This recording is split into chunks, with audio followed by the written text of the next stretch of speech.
जय शिवराय मित्रांनो, स्वागत आहे पुन्हा एकदा आपल्या आजच्या नवीन व्हिडिओमध्ये. आज छत्रपती शिवाजी महाराजांची जयंती आहे, 19 फेब्रुवारी आज.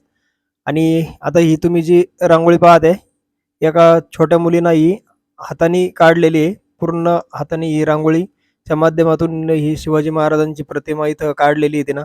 खूप सुंदर रांगोळी काढलेली आहे. हे बघा, एकदम मस्त अशी रांगोळीच्या माध्यमातून ती काढलेली आहे तिनं स्वतःच्या हाताने आणि खूप सुंदर दिसते. रांगोळी तुम्हाला कशी वाटली नक्की कमेंट करून सांगा. चला मग आता करूया आपल्या आजच्या व्हिडिओला सुरुवात. वावरात निघालेलो आहे. कॉक बंद करायचे. कॉक चालू आहे. उसाला पाणी चालू आहे. कॉक बंद करायला चाललोय. आणि त्या शेजारी आपल्या एक टॅमॅटोचा प्लॉट पण आहे, तो पण तुम्हाला दाखवतो. 2 दिवसापूर्वीच त्याची लागवड झालेली आहे. तर चला आता आपणही पाहूया कशा पद्धतीनं टॅमॅटोची लागवड झालेली आहे आणि तुम्हाला पण दाखवतो. मल्चिंग पेपर वापरून बराच वेळ झाला होता, पण बहुतेक रोपं न मिळाल्यामुळे थोडीशी लेट झाली ती. तर चला आता पाहूया. आता हा आडवा कॉक चालू होता, कॉक बंद केलाय. पुढं आता हे पूर्ण जे खांड आहे भरून झालंय. कॉक बंद करून टाकला आता, कारण भरायचं काम झालेलं आहे. आता पुढचं कॉक चालू केलेलं आहे तिकडं.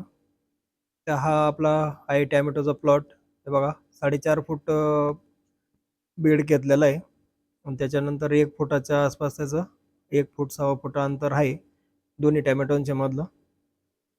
असं मस्त असं लावून झालेलं आहे पूर्ण प्लॉट.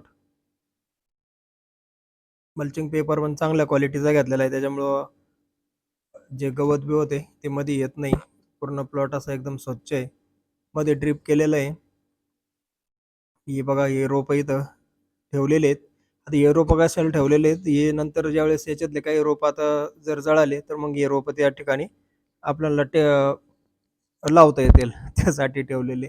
आणि याच्यामध्ये काय केलं होतं, पहिले पेप्सी ड्रिप आथरलं होतं, पण पेप्सी मल्चिंग पेपरमध्ये चालत नाही. त्यासाठी इथं आहे ना हायड्रोगोल जे ड्रिप आहे ते वापरलंय.